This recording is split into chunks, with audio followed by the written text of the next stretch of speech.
I was pretty good at what I did, um, and pretty successful from a worldly point of view. But that humbled me to the point, to being a complete failure in things that really mattered. Jeff Williams, thank you so much for being here. I'm so excited to interview you. So you've done 4 space missions. Previously held the American record for most days in space, equaling to about 534 days. Spent at least 6 months on 4 different missions at the International Space Station. Captured the most photographs in space in history. Conducted hundreds of experiments there, and he wrote the book the work of his hands, a view of God's creation from space, which I'm excited to get into as well. First, it's good to be with you, Tara, today, and thank you for the opportunity to tell a little bit about the experience. Yeah, I did fly 4 times in space, and they were all centered on the International Space Station, the building, the assembly of the International Space Station, which is international. It's an international partnership, so it's an amazing story in and of itself. And I guess I've first formulated the desire and the goal to become an astronaut when I was at the military academy at West Point. So I set it as a goal in the late 70s. Wow. Oh man. And you had to apply 10 times or over 10 years? Yeah, I started applying in 1985 or so and was selected in 96. So 10 years or a little bit longer. And I applied 6 times, interviewed 3 times before I finally wore them down and got selected. Wow. Oh, that's incredible. So being an astronaut and having that vantage point in space, what is something that you got excited to proclaim to others when you came back?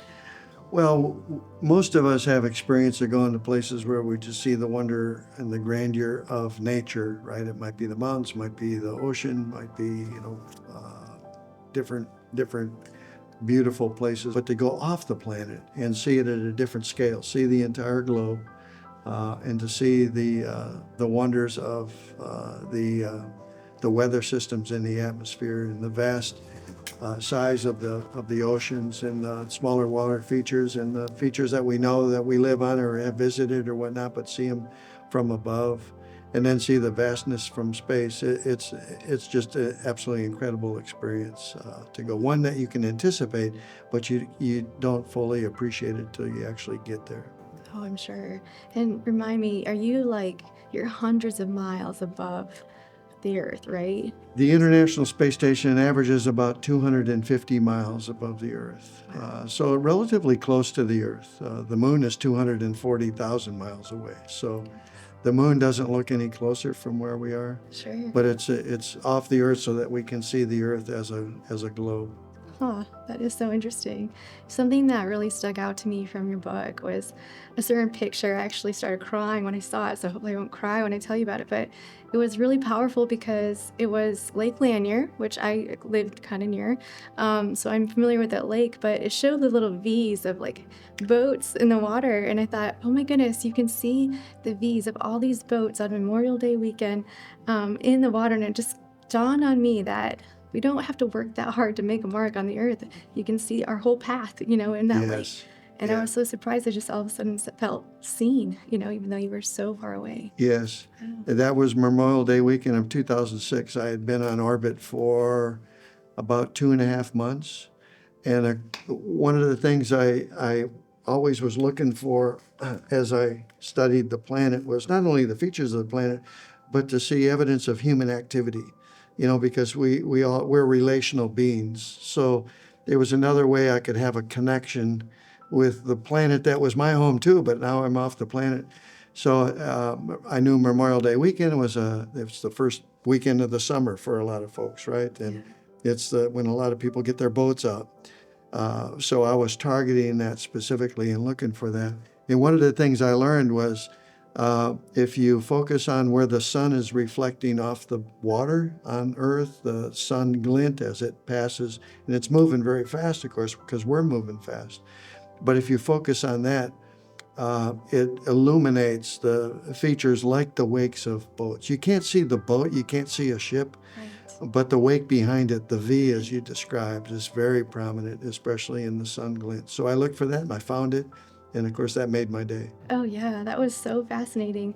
It kind of reminds me of like just how we as Christians sometimes feel small and tiny and insignificant in our work.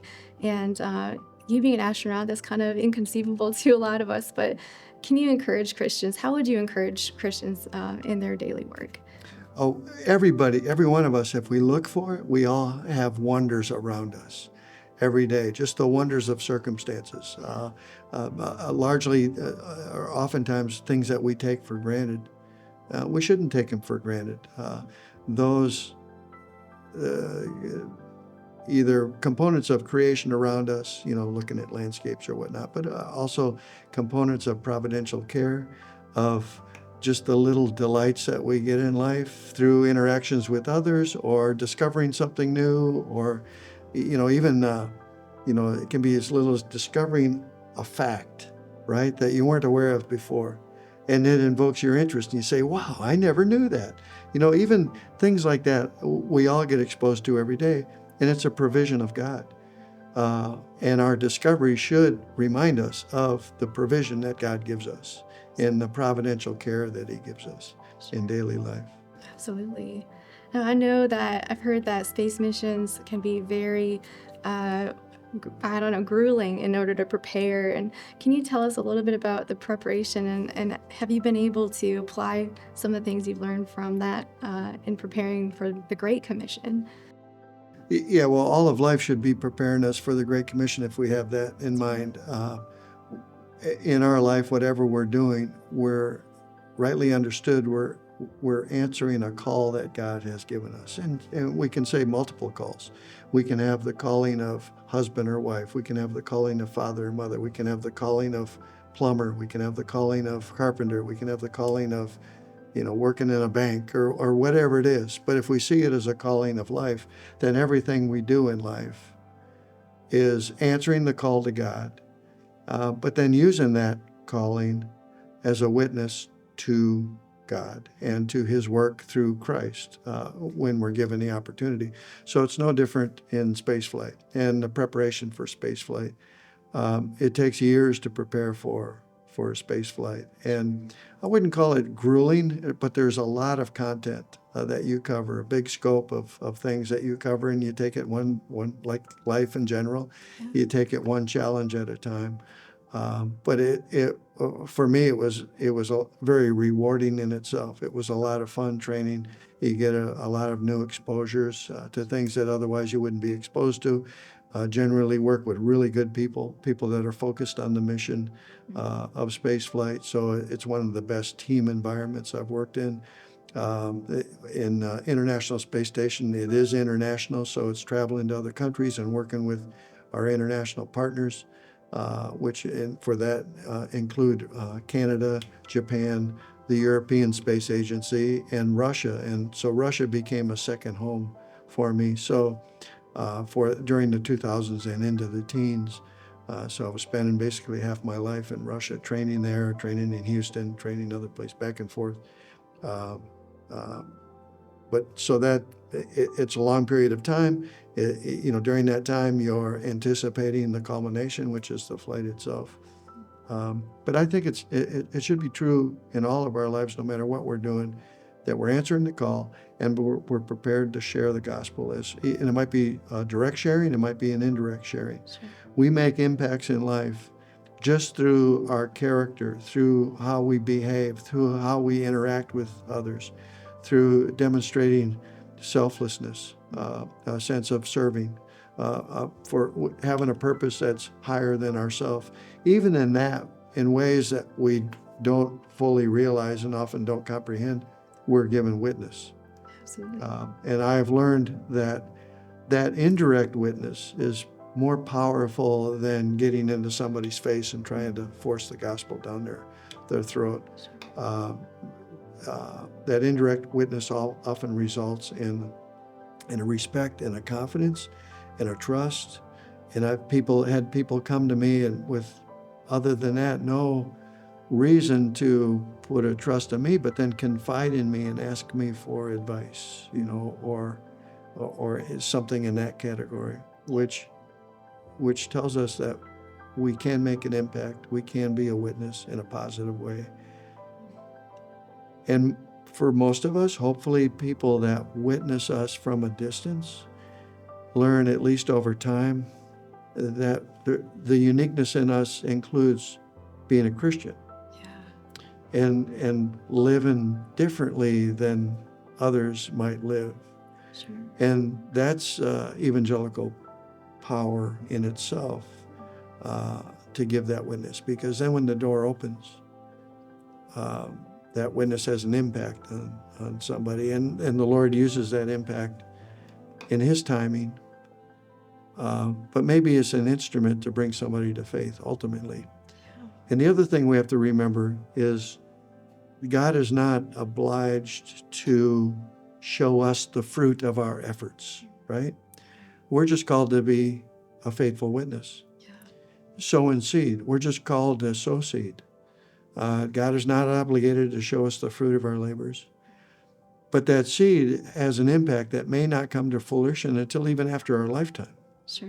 You know, it could be minutes, could be hours, could be days, could be years, could be decades. And many of us can look back in our life and we can point out key people that had that kind of impact on us, that influence on us in many different ways. And we don't always have the opportunity or the privilege to be able to share it, to take that feedback back to them. You made an impact on me. You weren't aware of it, but here's how we don't always have that opportunity. Sure. It's a reminder that we all bear the responsibility of our personal impact on others. None of us are insignificant in that way. Sure. And it takes our mind off ourselves, right? Absolutely. It builds a sense of responsibility to be faithful in that. Did you ever find that it was extra challenging being in a scientific community, or what were some of the challenges you saw with that group of people? By the grace of God, I never saw any significant challenges in the uniqueness of those fields that I worked in, whether it be science or NASA or whatnot. There's a common misperception, and it's a misperception that there's a conflict between science and Scripture. Or I'd get the question occasionally, how can you work at NASA and be a believer? Certainly it's incompatible, right? The public image that is largely transmitted through the media is that science broadly and NASA specifically would say, okay, science shows evolution is true and all of the other related things, and Christianity is a regressive force that holds back the progressive work of science. You know, applying those words to it, which is words have a lot of power. I call that elements of propaganda. Really, there's absolutely no conflict between science and the Christian faith. And in my experience there at NASA, specifically Johnson Space Center, which is where most of my experience was, in Houston, Texas, there were many believers among the astronaut corps, believers among the engineers and technicians and the managers in NASA. So like other walks of life, God preserves a remnant, right? And they're there. But the compatibility is there also. Scientific endeavor is only possible because God has provisioned His creation with a mathematical, a physical, a chemical ordering. And that ordering is precise, and it's discoverable, it's intelligible, it's unchanging. And He has given us the capacity, we who bear His image, we who bear the image of the Creator, we've been given the capacity, one, to have a curiosity about the world around us to begin with, but then to be motivated to go explore and make discoveries and maybe do some experiments, make a discovery. Oh, maybe if I do this, I wonder what the result will be. Maybe I'll find it useful. Maybe if I heat up this ore, it'll produce something else. And we can we can look at history, and the whole history of technology development, of civilization, really is that largely. We bear the image of God. We are curious, we explore, we discover, we experiment, we find things that are useful, we develop them. for our good and for his glory, rightly understood. I like to point out pull my smartphone out of my pocket sometimes, and I'll ask the audience, what's the basic component that makes this work? A computer chip. What's the essential element of a computer chip? Well, why do they call it Silicon Valley? Because it's made from silica. In its basic form, what is silica? It's sand. Sand. So think about it. You go out to the beach and you got this vastness of sand. You pick it up in your hand, it's essentially worthless. But inherent in that is a provision. And we've been given the capacity to take that and other elements and develop them to now have instant access to information anywhere in the world and to be able to communicate with our friends internationally instantly.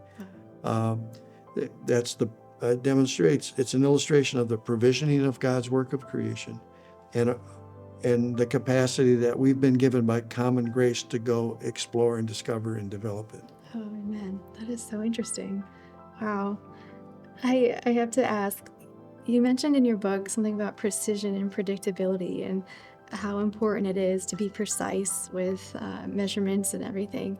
But can you expand on that? And how does that relate to the Christian faith where we don't lean on our own understanding, but we fully trust in God?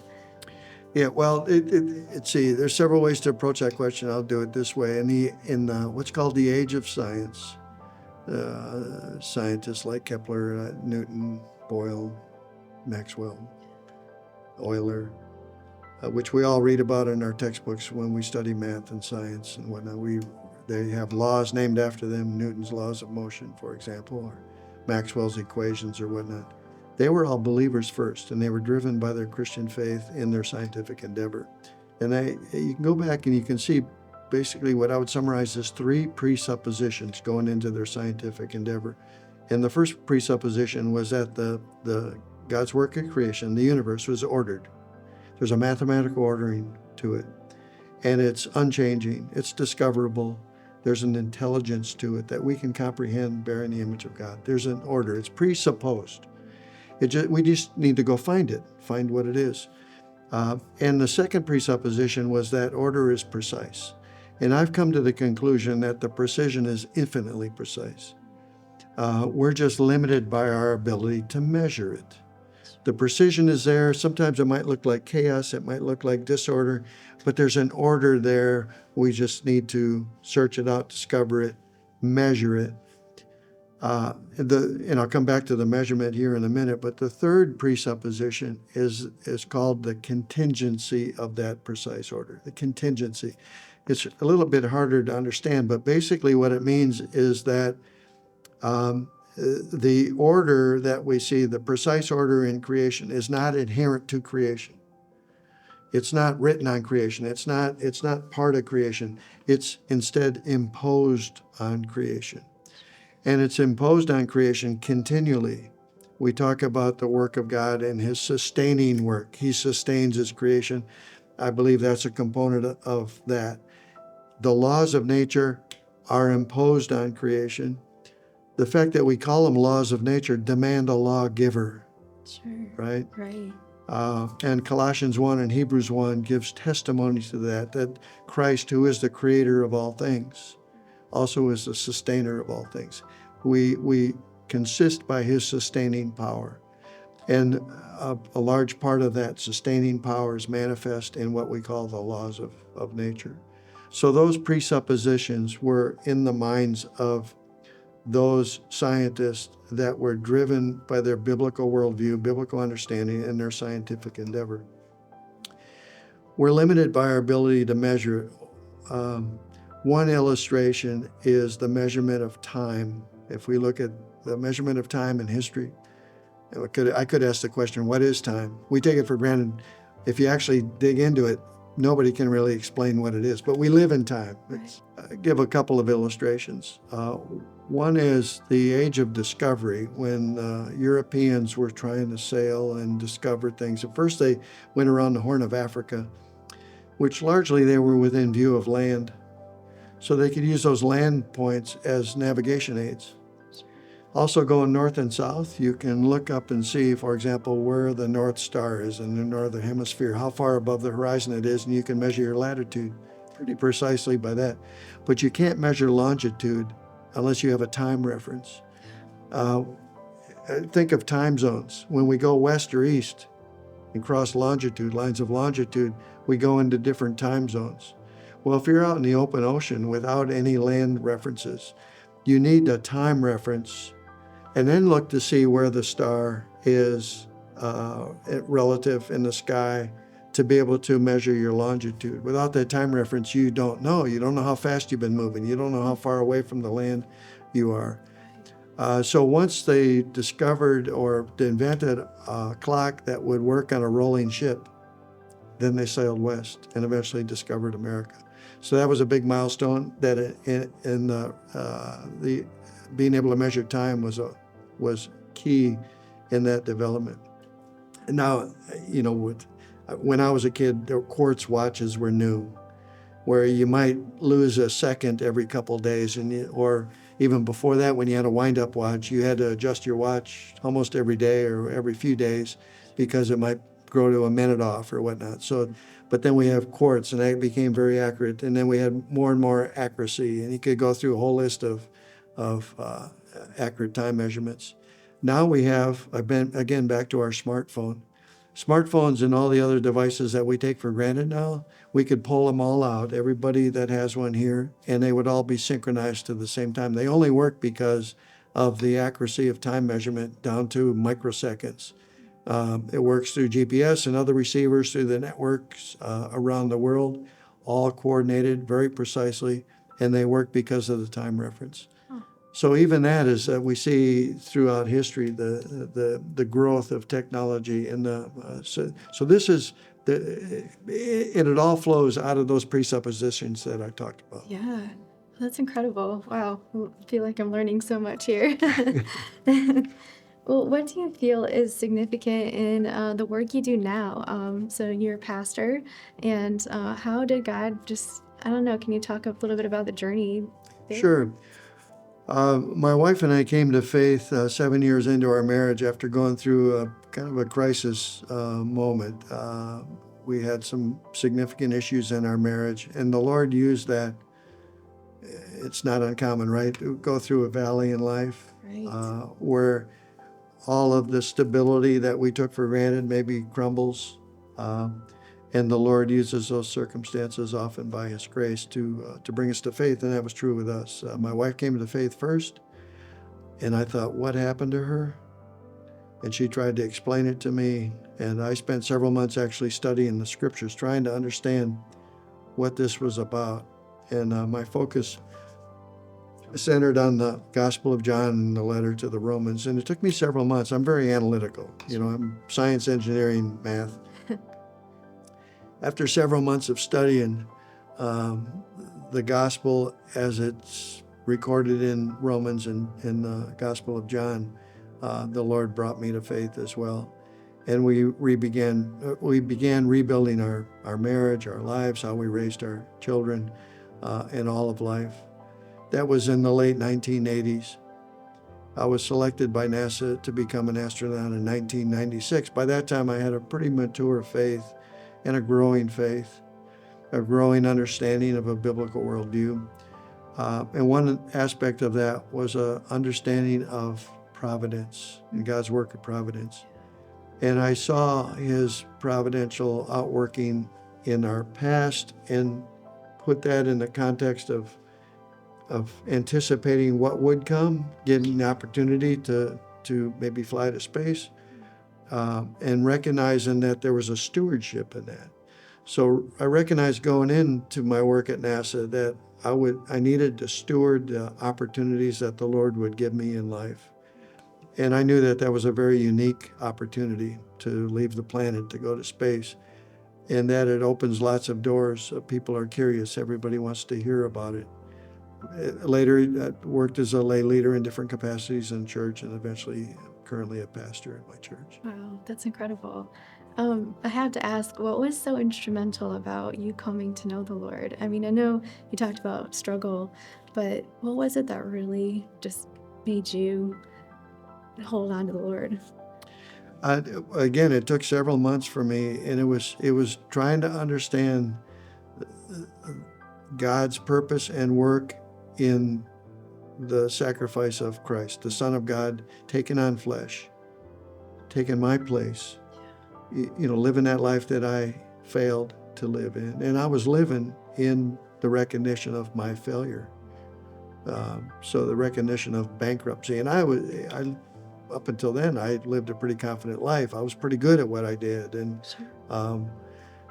pretty successful from a worldly point of view. But that humbled me to a point, to being a complete failure in things that really mattered, and coming to the full understanding of the significance of the sacrifice of Christ, who is God, who took on flesh.